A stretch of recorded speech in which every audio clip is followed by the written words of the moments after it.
ကဘာအကျော်ကြားဆုံးပကြီးကားတစ်ချက်ကိုပြားတိုက်ထဲကနေခိုးယူသွားခဲ့ဘူးလေဆိုတာသိပါသလား1912ခုနှစ်ဩဂုတ်လ22ရက်နေ့မှာလီယိုနာဒိုဒါဗင်ချီရဲ့နာမည်ကျော်မိုနာလီဆာပကြီးကားဟာပြင်သစ်နိုင်ငံပဲရစ်မြို့ကလူးပြားတိုက်ထဲကနေပျောက်ဆုံးသွားခဲ့ပါတယ်အဲ့ဒီအချိန်မှာတော့မိုနာလီဆာဟာယနေ့လိုကဘာကျော်ပကြီးကားတစ်ချက်မဖြစ်သေးပါဘူးပကြီးကားပျောက်ဆုံးနေတာကိုတော့နောက်တနေ့ဩဂုတ်လ22မှာလူးဝန်ထမ်းတအုပ်ကတတိပြုမိခဲ့ပါတယ်အစပိုင်းမှာတော့လူတွေကပကြီးကားကိုဓာတ်ပုံရိုက်ဖို့ယူသွားတာလို့ထင်ခဲ့ကြပြီးနောက်ပိုင်းမှာတော့မိုနာလီဆာကိုတကယ်ခိုးယူသွားခဲ့တာဖြစ်ကြောင်းသိရှိခဲ့ရပါတယ်ဒီသတင်းဟာမကြခင်မှာကဘာတဝမ်းသတင်းကြီးတစ်ခုဖြစ်လာခဲ့ပြီးသတင်းစာတွေမှာမိုနာလီဆာရဲ့ပုံကိုအများအပြားဖော်ပြလာကြပါတယ်ရဲတွေကလည်းပကြီးကားကိုပြန်ရှာဖို့စုံစမ်းမှုတွေပြုလုပ်ခဲ့ကြပါတယ်စိတ်ဝင်စားစရာကောင်းတာကဒီအမှုမှာနာမည်ကျော်ပကြီးဆရာပါဘလိုပီကာဆိုနဲ့စာရေးဆရာဂီယောအပိုလီနေတို့တော့တန်တရားရှိသူတွေအဖြစ်စုံစမ်းခံခဲ့ရပါတယ်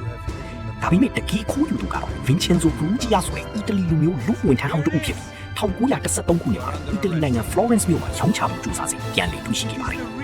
မိုနာလီဆာခိုးယူခံရတဲ့အမှုဟာဒီပကြီးကားရဲ့ကဘာကျော်မှုပုံပြီးမြင့်တက်ခဲ့ပြီးဒီနေ့မှာတော့မိုနာလီဆာဟာကဘာပေါ်မှာအကျော်ကြားဆုံးပကြီးကားတွေထဲကတစ်ချက်ဖြစ်နေစေပါကြည့်စုရည်တင်ပါ